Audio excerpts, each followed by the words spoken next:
Nagaan isiniif haa ta'u qulqulloonni saba Waaqayyoo fagoof dhiyoo kan jirtan biyya keessaaf alaa kan teessanii miidiyaa keenya hordofaa jirtan ayyaanni faraarri Waaqayyoo bakka isin jirtan hundumaatti isiniif haa baay'atu isiniin jechuu jaallanna. Ani Naa'ol Baqqaleetii miidiyaa isin dhaggeeffachaa jirtan kun immoo miidiyaa Holistic Wisdom Tube barumsa garaagaraa keessumatti dhimma macaafa qulqulluu wajjin wal qabate barsiisuudhaaf dhimmoota garaagaraa irrattis sagantaa garaagaraa qopheessuudhaan qophiilee barsiisoo ta'an gama hafuuraan kan wal qabatan qopheessaa turreerra waggoota lamaan darbe durasi. Ammas jaalala Waaqayyoo ta'ee yeroo gabaabaadhaaf banaa humneeyyuu turrellee amma gara qilleensaatti deebinee miidiyaa kanarraan barumsoota garaagaraa macaafa qulqulluu giddu galeessa kan godhateen isin qaqqabuudhaaf qophii hundumaa xumurree kunoo irraa kutaa tokkoffaa jalqabnee jirra. Barumsi kun barumsa walitti fufaadha. Mul'ata Yohaannis irratti walitti fufiinsaan yeroon beekamneef kan turu haaluma barumsichaa irratti hundoofne yoom akka inni xumuramu waluma wajjin ilaalaa kan deemnu ta'a. Jimaata yeroo hundumaa galgala sa'aatii tokkotti kan isiniif gadhiifamu barumsa walitti fufaa macaafa mul'ata Yohaannis yookaan Revelation isa jennu irratti barumsa walitti fufaa jalqabnee jirra.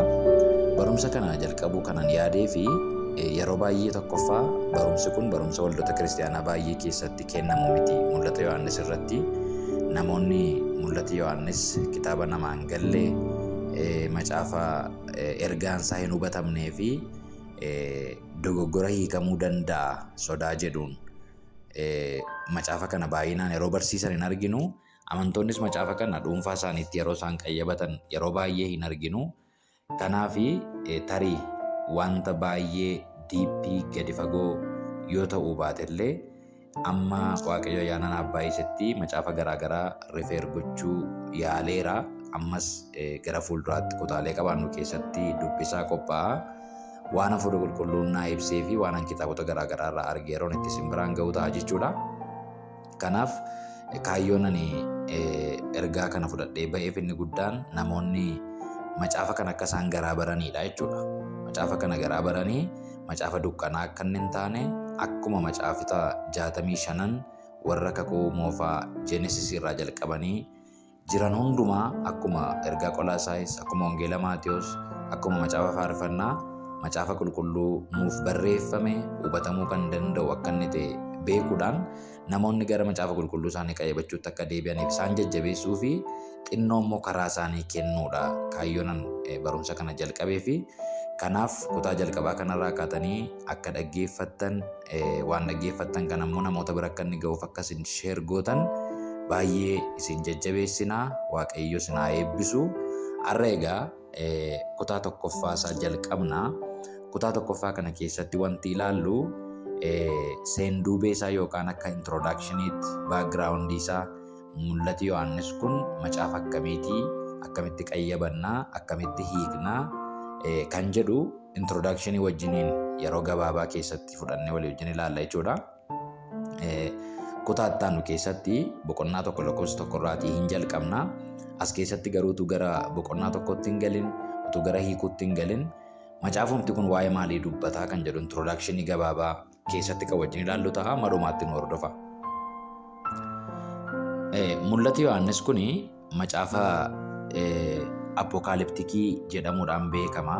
Jeenriinsaa yookaan akkaataan litireechariinsaa itti barreeffame apocalyptic literature jedhamee beekama. Macaafni qulqulluun keenya gosoota barreeffamaa garaagaraa qaba. Fakkeenyaaf macaafa qulqulluu keenya kakuu moofaa yoo fudhanne seerri jira. Peentaatik inni jennu seerota 5 jalqaba irratti barreeffaman in argannaa. Seenaawwan jiru naareetiivs warri jennu. Nda'uun macaafni qulqulluun kakuu moofaanis kakuu haaraanis parsentiin 40 ol naareetiiviidha jedhama. Macaafa seenaati. Seenaa irratti kan hundaa'edha. Kakuu haaraanis kakuu moofaanis parsentiin 40 ol guutummaatti. Walaloon jira macaafa qulqulluu keenya keessa. Jechoonni ogummaa jiru. Raajiin jira. Kakuu haaraa keessa immoo wangeelonni jiru. Fakkeenyi jira. Parables inni jennu. Akkuma kana seenaawwan ogummaa of keessaa qaban theological histories warri jennu barreeffamanii arganna kakuu haaraa keessatti. wayiin qabanii waa ibsuun meetaafor inni jennu jira. Ergaawwan jiru epistils warri jennu. Akkuma kana literaaturii gosa garaagaraa jira. Irony kan jennu fakkeenyaaf wanta tokko yeroo ibsuu barbaadan jecha biraadhaan fayyadamanii wayiin qabanii wanta kan biraa ibsuun jira. Hyperbolic inni jennu jira. Hyperbolic jechuun wanta tokko garmalee guddisanii haasa'uu, garmalee guddisanii tuquu jechuudha. Iddoo garaagaraatti argachuu dandeenya. Exaggerate godhanii haasa'uu hyperbolikiin jira. Personificationin jira. Fakkeenyaaf Waaqayyoon nameessanii akka namaatti Waaqayyo harka isaa diriirsee gaafa jennu Waaqayyo harka qaba jechuu miti, Waaqayyo hafuuradha. Iji Waaqayyoon arguure macaafni qulqulluun gaafa jedhu Waaqayyo ija qaba jechuu miti, Waaqayyo hafuuradha.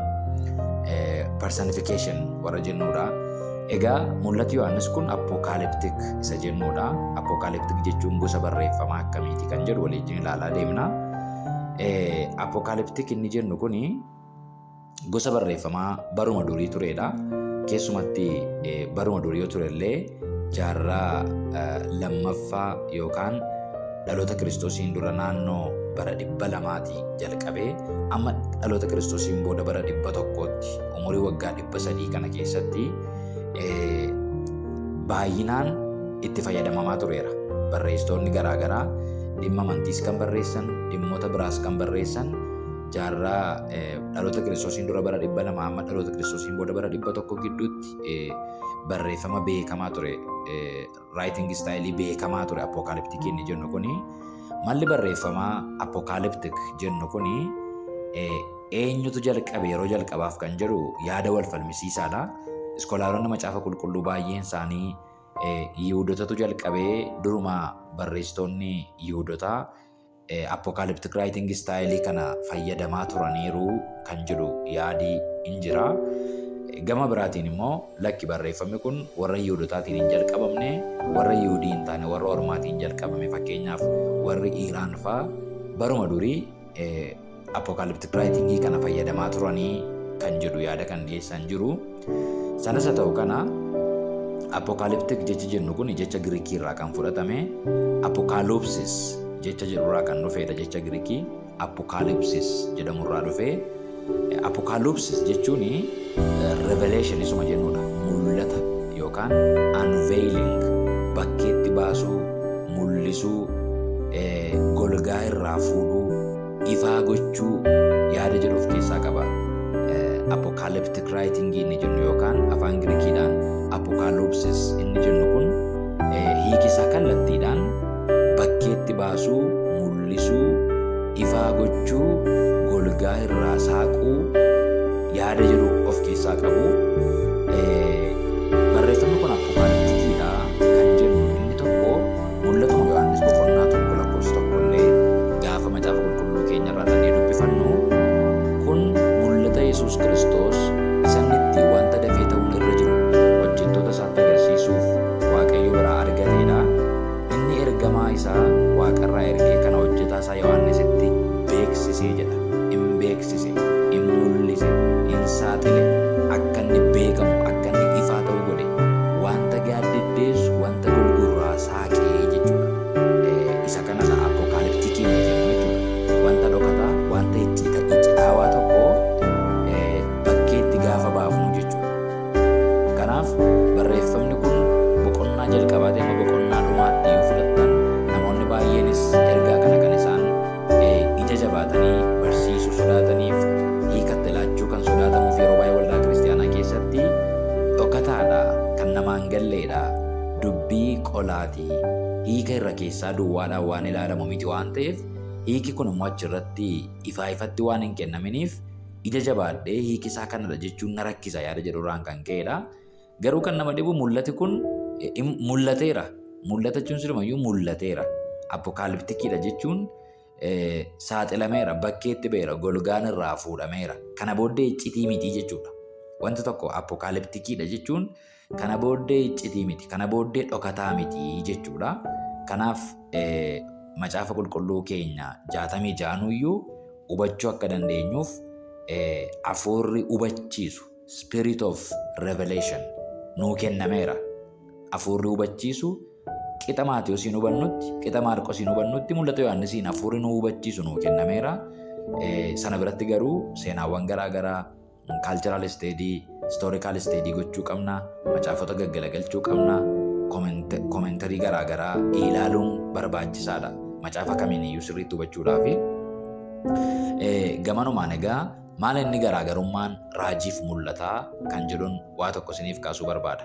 Prophecy and apocalypse. Inni jennu prophecy'n maayin fakkeenyaaf kakuu moofaa keessa prophetic bookii warri jennu raajiin Isaayyaas, Ermiyaas, Daani'eel, Hisqeel, raajota 17 macaafa kakuu moofaa keessatti arginu hin qabna. Isaanirraa macaafa mul'ata jennu kana maaltu adda godhaa isa jedhu ilaaluun barbaachisaadha. Baay'ee gaafa macaafa apokaliptikii jennu kana apokaliptik writing style kana kakuu moofaa keessatti warra akka Daani'eel faallee fayyadamaniiru apokaliptik writing isa jennu kana. Kakuu moofaa keessatti Daani'eel iddoo boqonnaa baay'ee keessatti fayyadameera. Maalidha garuu garaagarummaan raajiif mul'ataa kan jedhu gaafa laallu utuu garaagarummaa isaanii hin naqini wal fakkeenyi isaanii lamaanuu dhoksaa Waaqayyo namatti himu yookaan namatti beeksisuudha.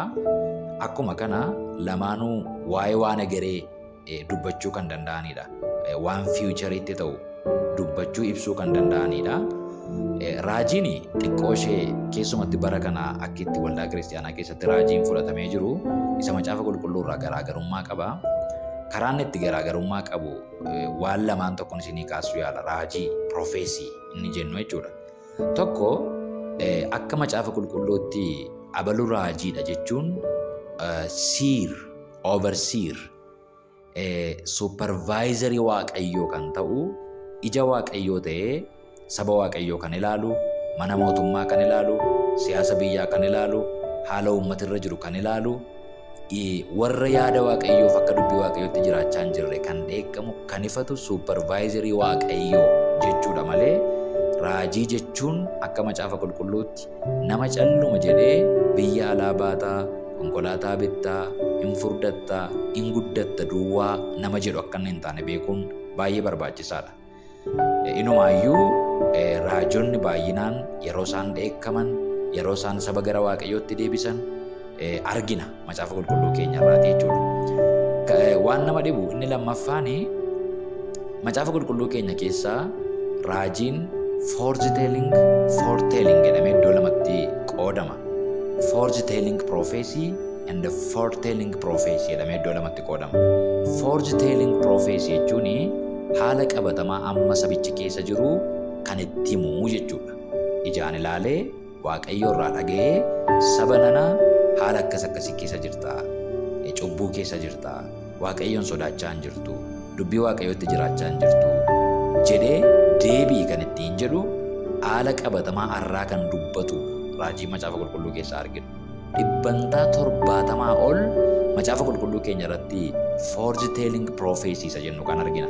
Saba Israa'el yeroo inni itti waaqayyo irraa adda ba'u, ati amma battalammaa kana waaqayyo wajjin jiraachaa hin jirtu, battalammaa kana adeemsi kee jireenya kee waaqayyo wajjin kana fakkaata jedhamee foretelling waan inni amma keessa jiru kan itti himuudha. Kanarraa kan ka'e immoo karaa kee sirreeffadhu, yoo sirreeffatu ta'e immoo kanatu sitti dhufaa jira, yoo deemsa kee waaqayyo wajjin godhatte immoo kanatu sii ta'a jedhee waan gara fuulduraatti ta'u itti himaa jechuudha.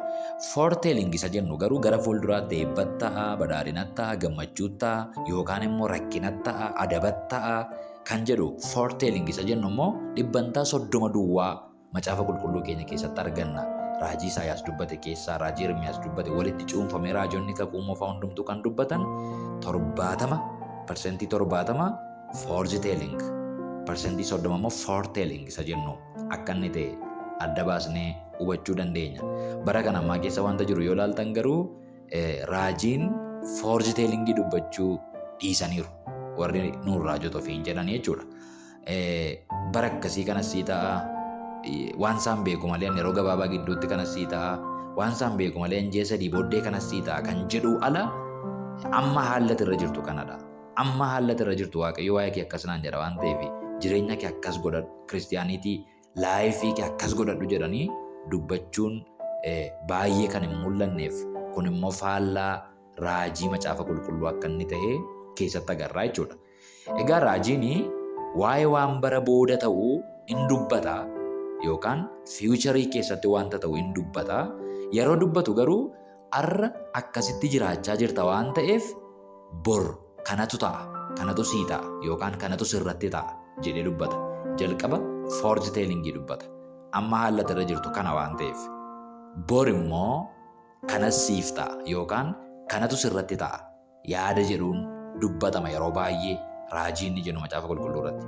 Mul'ata inni jennu garuu apokaaliptik inni jennu yeroo baay'ee faallaa isa raajii jennu kanaati. Wanta bor ta'u irratti hundaa'etu isarraa dubbata. Faallaadha jechuudha. Raajiin yeroo baay'ee yeroo hundaa jechaa hin jiru. Yeroo baay'ee amma kanarra jirta waan ta'eef kanatu sii ta'a kan jedhu dubbata. Apokaaliptik inni jennu garuu bara boodaatti yookaan fiicharii keessatti kanatu ta'a waan ta'eef har'a akkasitti jiraadha.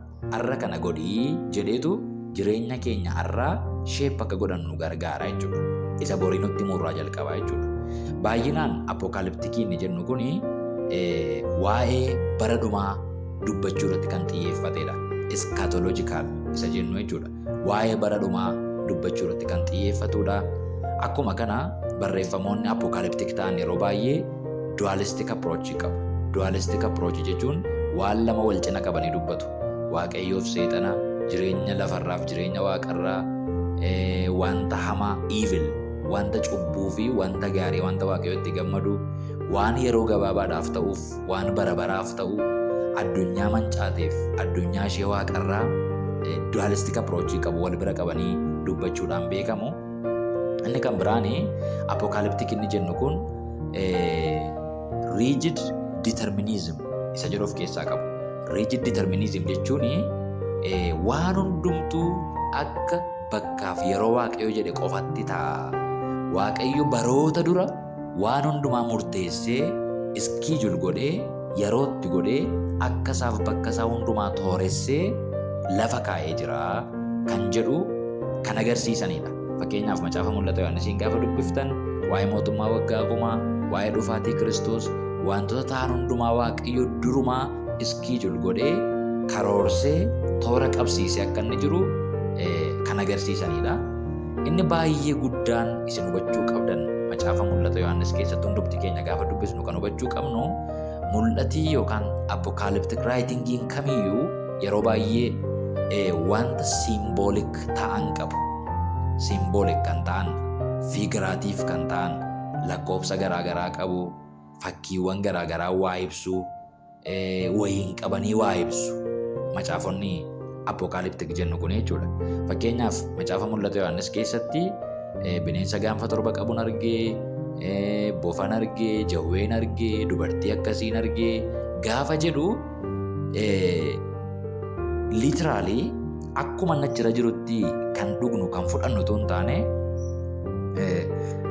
wanta achirra jiru sanaan wayiin qabee waa ibsaa jira jechuudha. Jawwee gaafa jedhu liitiraalii jawwee ta'uu dhiisuu danda'a. Waa'ee namaa dubbachaa jira. Lakkoofsa 666 argee gaafa jedhu lakkoofsi 666 sun hiika mataa isaatii qaba. Lakkoofsaan waa ibsa. Waan ta'e bakka buusuudhaan waa ibsa. Kanaaf simboolikiidha, figuraatiiviidha, lakkoofsaan waa ibsa. Kana sirriitti hubachuu qabna jechuudha. Namoonni yeroo baay'ee mul'ata Yohaannisiin irruma keessa liitiraalii hubatanii dogoggora garaagaraa keessa yeroo isaan itti galan waan mul'atuuf. Kanaaf booddee gaafa keessa lixaa deemnu waan baay'ee argina. Fakkeenyaaf namoota 144,000 fayyaa jedhee gaafa inni dubbatu bakka namoonni jireenya bara baraatti galan 144,000 jechuudha kan qabatan jiru. Lakkoofsichi garuu waan bakka bu'u qaba, waan ibsu qaba. Kun amala apokaaliptik raayitingiiti jechuudha, kana beekuu qabna. Inni kan biraan yeroo baay'ee macaafni apokaaliptikii barreeffamanii siwudoonoomiyees isa jennuudha. Siwudoonoomiyees jechuun barreessaan apokaaliptik buukii tokko maqaasaa hin barreessu yeroo baay'ee. Wanti amaleeffatame kanadha. Maqaa namoota beekamaatiin maxxansiifata. Fudhatamummaa kitaaba isaatii guddifachuudhaaf, sekiuritii ofii isaatii eeggachuudhaaf, sababa garaagaraatiif siwudoonoomiyees kan jennu maqaa ofii isaaniitii mul'ata sana arganii maqaa nama biraatiin barreessu, maqaa nama beekamtii qabu nama biraatiin kitaaba sana akka inni maxxansiisu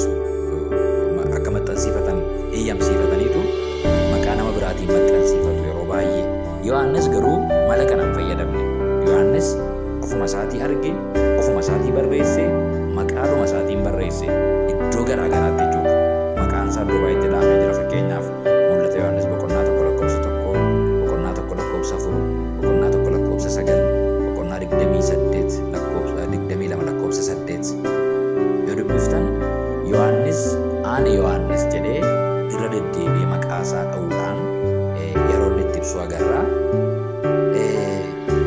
Mul'ata Yohaannis kana macaafa Apokaaliptikii kan biraarraa adda kan godhu keessaa inni kun tokkodha. Maqaa ofii isaatiin barreessuunsaa adda godha. Kana qofaa miti mul'ati Yohaannis kun raajii illee of keessaa qaba. Apokaalipsii duwwaatu hin taane piroofeesiidhas.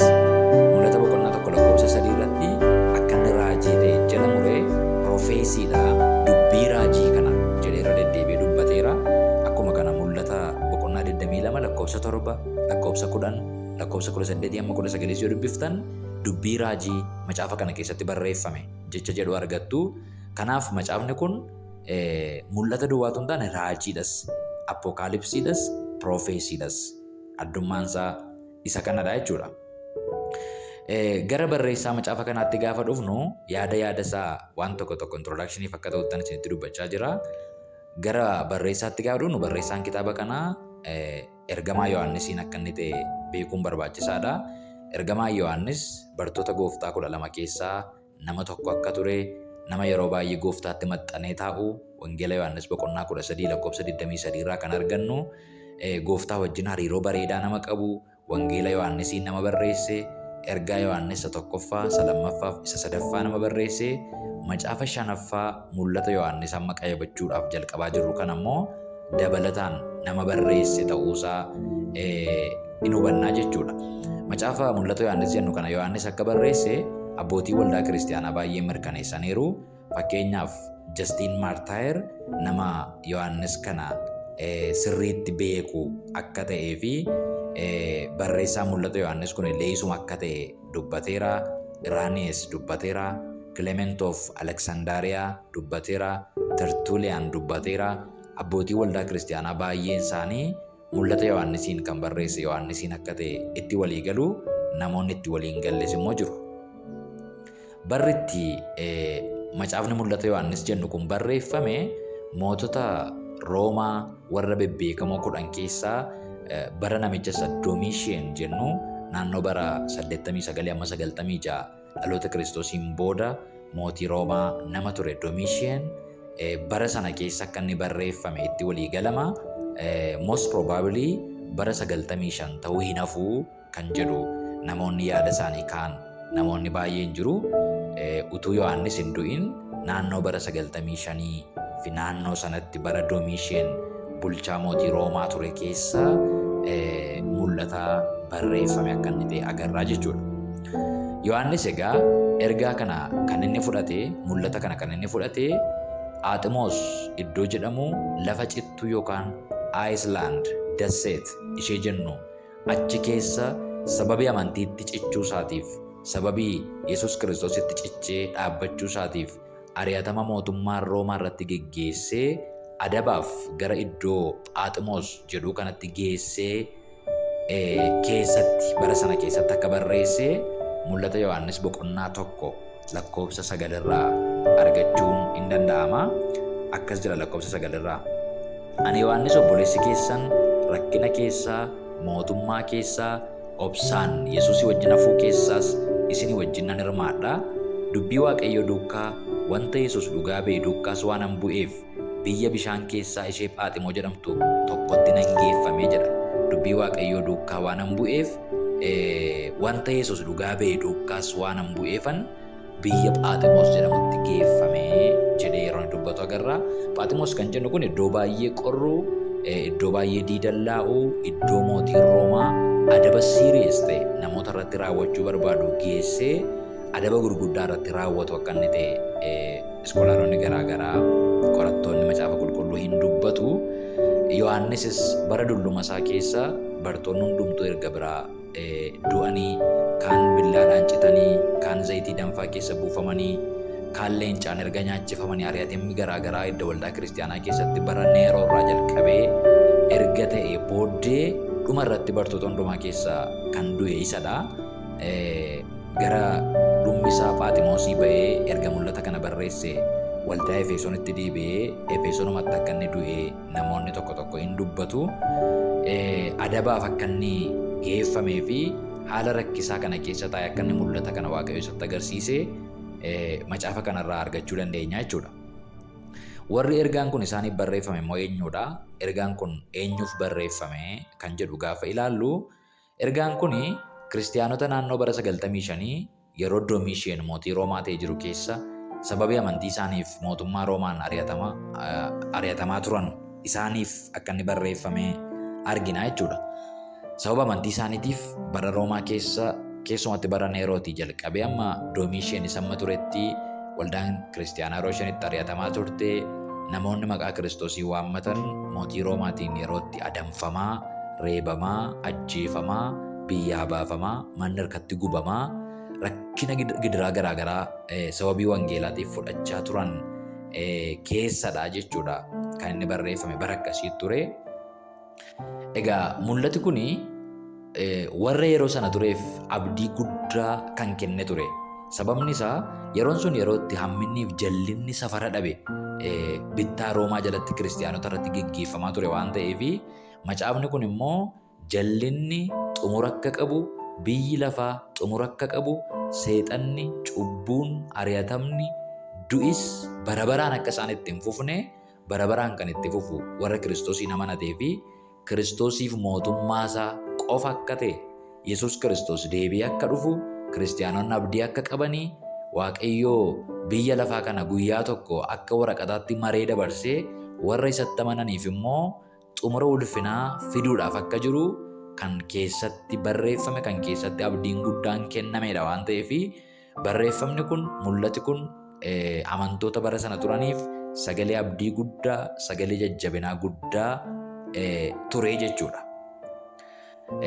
Sababni isaa yeroo ari'atamaa abdiin waan jiru yerootti namatti hin fakkaanne, tarii wanti an qabadhee jiru, ejjennoon qabadhee jiru kun iyyuu sirrii miti yeroo nama jechisiisu keessa sagalee abdii guddaa kan of keessaa qabu, xumurri waan hundumaa dhiyaatee akka jiru Waaqayyo karaa mul'ata Yohaannis kana gara isaanii fiduu isaaniitiin abdiin namoota baay'ee kan itti haareffame, deebi'ee dhufuu Yesuus Kiristoosiin namoonni yeroo isaan itti jajjabaatanii fi cubbuuf jallinni biyya lafaa kanaa daangaa akka qabu, biyyi lafaa kun immoo akka inni darbu kan keessatti sirriitti mirkaneeffatan macaafa akkasiiti jechuudha.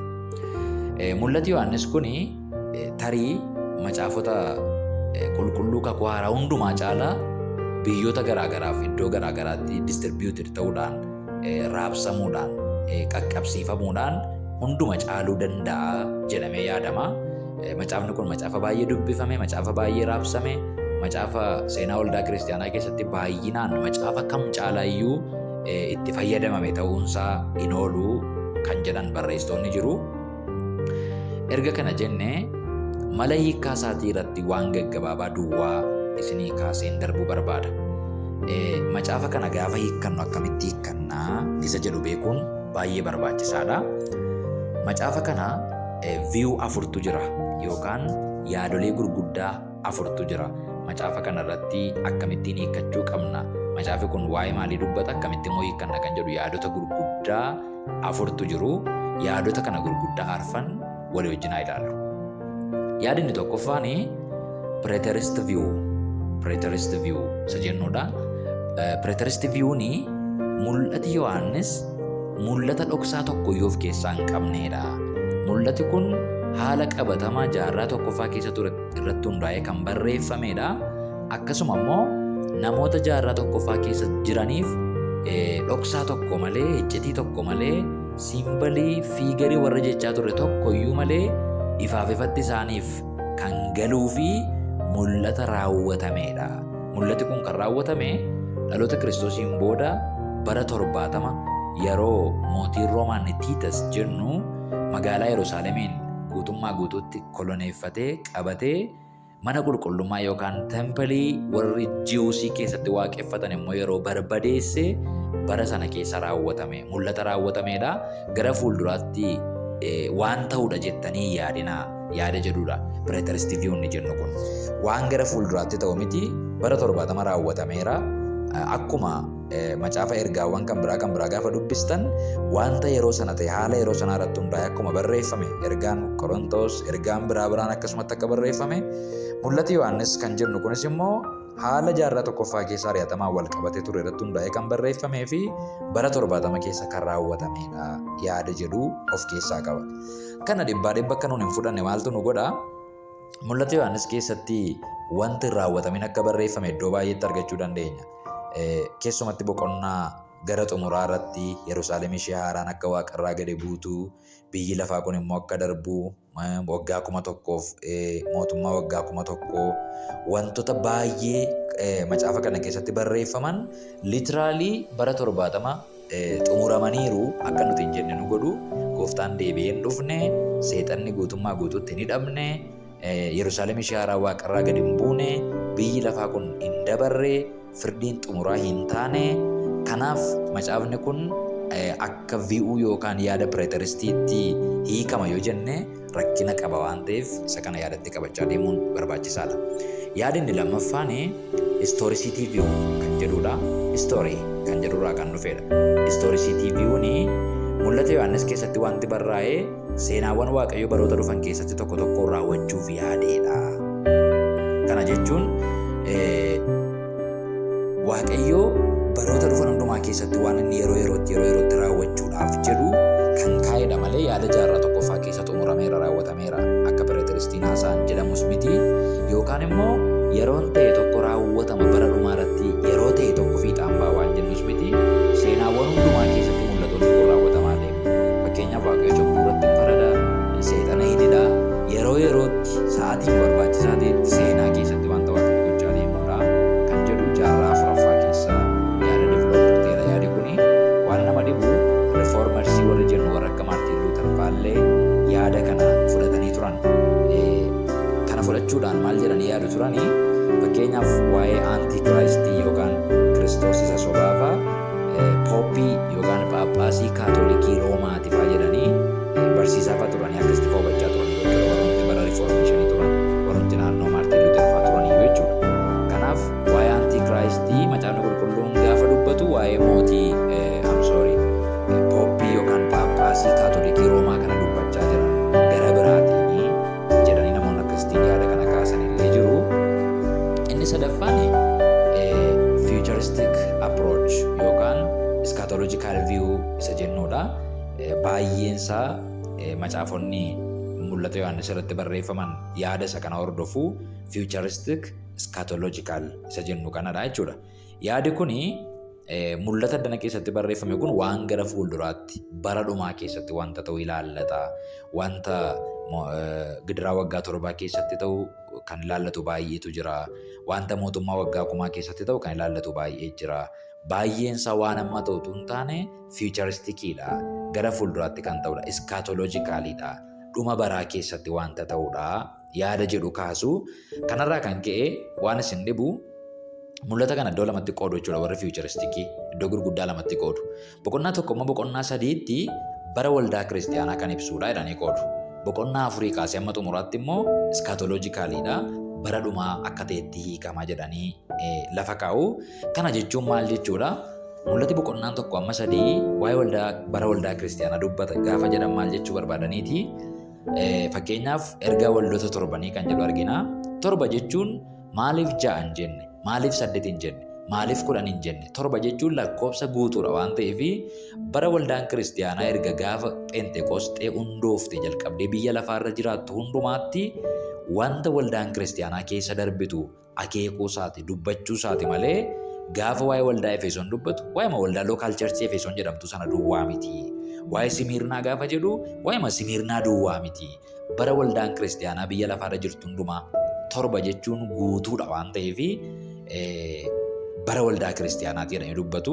Fakkeenyaaf waldaan Efesoon jalqaba irratti maqaa dhaamteetti bara waldaa bara ergamootaati jedhanii lafa kaa'u jechuudha warri fuuturistikii kana approachii kana warri hordofan. Maal jechuudha akkas jechuun waldaa bara ergamootaa bara 30 amma bara 100 yookaan Yesuus Kiristoos tajaajila isaa bara inni itti jalqabee amma bara 100tti waldaa ishee turte. Waldaa ishee ergamoonni keessa turan waldaa sana isuma Yohaannis fa'aa keessa turan waldaa Efesoon fa'aa waldaa akkasii kan mul'istuudha. Ergaan Efesooniif barreeffame waa'ee waldaa ishee amma bara 100tti jirtuuti malee waa'ee waldaa lookaal charchii tokko mitiidha. Simiirnaa immoo ergaa waldaa bara impaayera Roomaa yookaan bara 100 amma 313 jechuun baratti mootummaan kiristiyaanummaa mootummaa amantii godhe Konstaantaayin baratti inni mootiin Roomaa kun mootummaa amantii godheedha state religion isa jennu jechuudha. Bara sanatti namni hundumtuu kiristiyaana ta'uuf yeroo itti dirqisiifamu ture. Barri sun bara bilisummaa amantii ture. Waldaan Simiirnaa bara impaayera Roomaa kana amma gaafa sun ta'utti jechuudha. Amma bara 313tti bara bilisummaan turre 313 booddeedha. Amma bara 313tti garuu ari'atamni garaagaraa tureera. Bara impaayera Roomaa ture kan jedhudha. Pergaamoon kan jennu immoo bara 313 amma 590tti kan jiru bara kaatolikii warra jalqabaa kan ibsudha. Tiyaatiraadhaaf ergaan barreeffame immoo ergaa waldaa tiyaatiraa duwwaatu hin taane ergaa bara kaatolikii Roomaa bara 590 amma rifoormeeshiniin dhufu bara 1517tti waldaa turte ergaa waldaa intervaalii bara kanaa keessa jirtu hundumaaf kennameedha kan jedhudha. Saardisiif ergaan barreeffame immoo rifoormeeshinii booda waldaa jirtuuf bara 1517 amma 1795tti waldaa jirtuuf ergaa kennameedha malee ergaa waldaa Saardis duwwaa miti yaada jedhatu jira. Inni ja'affaan waldaa Filaadelfiyaadhaaf kunoo ani balbala banamaa fuula kee dura jiru isa gooftaan jedhe sana inni immoo bara 1795 kaasee amma 1870tti waldaa bara misiyoonummaa baratti amantiin kiristiyaanaa addunyaa guutuutti bal'ate Afrikaa dhufee Yuurooppii keessa Ameerikaatti faffaca'ee bara sana kan ibsudha malee waldaa Filaadelfiyaa duwwaatiin an balbala sii bana jedhe miti. Bara misiyoonummaa bara amantiin kiristiyaanummaatti addunyaa guutuutti faca'e bara 1795 amma 1870 dhaloota Kiristoosiin booda bara kana ergaa ibsudha kan jedhudha. Ergaa waldaa Laawodiqiyaa qoricha ijaanarraa bitadhu waan baay'ee gooftaan ittiin jedhe sana ati jaamaadha, ati hiyyeessa, akka hiyyeessa taate immoo hin beektu. Waldaa Laawodiqiyaatiin ergaan 7ffaan kun ergaa waldaa bara mooderniizimii, bara post mooderniizimii fi bara dijitaal iraa amma keessa jirru kanaati. Laawodiqiyaa gaafa jennu ergaa waldaa tokkittii miti.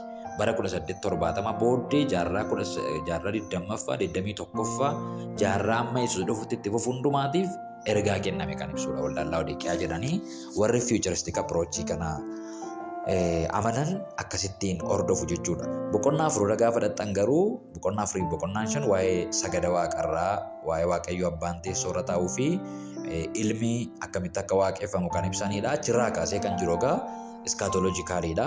Waan gara fuulduraatti ta'u kan ibsudha jedhaniitu akkasittiin lafa kaa'u.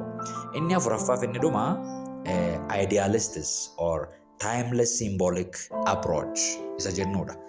Idealistii warri jennu yookaan timeless symbolic approach inni jennu kun immoo mul'ata Yohaannis waa'ee wanta yeroo ta'e tokko ta'uuf jiru dubbatu utuu hin taane wanta baroota keessatti ta'u hundumaa keessatti waan Waaqayyo godhu dubbata yaada jedhu qabu isaan immoo. Bara ta'e tokko Waaqayyo skiidul godhee bara sana kanatti ta'a. Guyyaa ta'e tokko Waaqayyo skiidul godhee guyyaa akkasii kanatti ta'a jedhetu hin taane. Mul'aticha keessatti wanti barreeffame bara dhufu hundumaa keessatti Waaqayyo akkamittiin akka inni diil godhu, akkamitti akka inni dubbatu, rakkinoota dhufan, xuraa'ummaa dhufan, cubbuu dhufan, istiraatejii seexanaa jijjiiraman hundumaa keessatti Waaqayyo akkamittiin akka inni hojjetu mul'ata mul'isudha. Yaada jedhu qaba jechuudha walumaa galatti. Egaa approach kana arfanii kophaa isaa tokkoon hordofa yoo jenne yeroo itti dogoggora keessa gallu hin jiraata. Baay'inaan futuristic approachiin approachii beekamaadha. View beekamaadha. Iskaatolojikaalii mul'ata Yohaannisiin hubachuu akka qabnu wanti barraa'e baay'een isaa immoo waan gara boodaatti raawwachuudhaaf jiru waa'ee bara dhumaa akka inni ta'e barreessitoonni baay'een, iskoolaaronni baay'een, tiyooloojiyaanii baay'een kanarratti walii galu. Anis akka nama dhuunfaatti isa kanattiin baay'ee quufaa. Haa ta'u malee bakki itti iddoo tokko tokkotti yaada yookaan view warra sadanii fuffulachuu qabnu tokko tokkollee hin jiraata. Gaafa keessa gallee qayyabachaa deemnu yaadi isaa sirriitti akka nu galaa deemu nan amana. Kanaaf mul'ata Yohaannis kana yeroo dubbifnu fakkiiwwan ittiin mul'atichi ibsame seenaawwan jaarraa tokkoffaa keessa turan ta'uusaa hin gannu. Fakkiiwwan ittiin mul'atichi ibsame seenaawwan bara sana keessa beekamoo ta'an ta'uusaa hin gannu. Haa ta'u garuu waa'ee dhuma baraa dubbachaa akka inni jirus immoo amanuu qabna. Fakkeenyaaf Baabiloon kufuu ishee jedha. Waa'een Baabiloon seenaa isaan yeroo sana beekan seenaa qabatamaa ture. Baabiloon kufuun ishee seenaa qabatamaa istoorikaalii wanta dhugaa yoo ta'e iyyuu wantichi waa'ee Baabilooniin akka hin taane, wantichi waa'ee mootummaa dukkanaa, mootummaa seexanaa bara dhumaatti mul'ataa jiru akka inni ta'e beekuun baay'ee barbaachisaadha. Yaada isaa yeroo cuunfinu mul'ata Yohaannis kana gaafa qayyabannu wantoota gurguddaa baay'ee keessatti argina. Inni tokko maaliifitu qajeelonni biyya lafaa irratti gidiraa garaagaraa, ari'atama garaagaraa keessa darbu? Mootummaa Waaqayyoo immoo maaliif tura? Waaqayyoo ilma isaa maaliif dafee hin ergu? Kan jedhuuf macaafa keessatti deebii argannudha. Inni kan biraan sovereenitii Waaqayyoo, hundumaa hoogganuu, hundumaa gararraa ta'uu Waaqayyoo macaafa keessatti arginudha. Waaqayyo wanta yaade yeroof akka yaadetti kan xumuru, bitaa waan hundumaa akka ta'e, seexanaan wanti humni kamiyyuu biyya lafaarraa humna Waaqayyoon dorgomuu akka hin dandeenye sovereenii akka Waaqayyoo ta'e macaafa keessatti agarruudha. Yesus Kiristoos deebi'ee akka inni dhufu macaafa keessatti mirkaneeffannuudha. Firdiin akka jiru, Waaqayyo qajeelummaasaa, haqummaasaa biyya lafaarratti akka inni mul'isuuf jiru kan keessatti barruudha. Abdii guddaaf jajjabina guddaa amantootaaf Waaqayyo kaa'e macaafa keessatti agarruudha. Akkuma kanammoo akkaataan sagada Waaqarraa akkamittiin akka ta'e, qulqulloonni Waaqarraa akkamittiin akka waaqeffatan waa'ee heavenly worship macaafa keessatti barannuudha. Akkuma kanammoo waan hundumtuu xumura akka qabu, xumura waan hundumaa yeroo keessatti hubannuu fi nu warri bara baraaf Waaqayyo wajjin jiraachuudhaaf kaadhimamne garuu waan hundumtuu yeroo xumuramu darbinee bara baraan akkamitti akka Waaqayyo wajjin jiraannu macaafa kan keessatti hubannuudha. Inni xumuraa waa'ee uumama haaraa macaafa keessatti agarruudha. Macaafni kun xumura isaa irratti lafa haaraatu uumamaa, Yerusaalem haaraa gadi bu'aa, jireenya haaraatu jalqabaa nuun jedha. Waan namatti tolu macaafni keenya waa'ee uumamaan jalqabee waa'ee uumamaan xumura. Macaafa seera uumamaa keessatti Waaqayyo jalqabatti Waaqaaf lafa uume jedha. Mul'ata Yohaannis xumura irratti immoo lafti isheen kun dabartee, lafti isheen cubbuudhaan corrupted taate kun dabartee Yerusaalem haaraan Waaqarraa gadi buutii kan jedhuun xumuraa jechuudha. Kanaaf waa'ee creationiin jalqabee seera uumamaa irratti waa'ee creationiin xumura yookaan waa'ee new creationiitiin immoo xumuraa jechuudha mul'ata Yohaannis irratti. Kanaaf macaafi kun macaafa dhoksaa gurguddaa of keessaa qabu, macaafa abdii gurguddaa of keessaa qabu, macaafa kallattiidhaan jireenyaaf amantii kiristaanotaa wajjin wal qabatudha waan ta'eef macaafa kana wajjin yeroo itti qayyabannu ta'a. Ji'a baay'eedhaaf turuu danda'a. Macaafa dheeraa boqonnaa 22 qabudha waan ta'eef kutattaanuu torbanarraa yookaan jimaata galgala sa'aatii 1 irratti chaanaalii keenya Holistic Wisdom Tube irratti argattu. Ergaa kana namoota biraan ga'a, sheer godhaa. Chaanaalii kanas subscribe gochuudhaan tajaajila keenya deeggaraa. Gooftaan isin haa eebbisu. Waaqayyo ayyaana isaa hunduma keenyaaf haa baay'isu. Torban gaarii isiniif haa ta'u.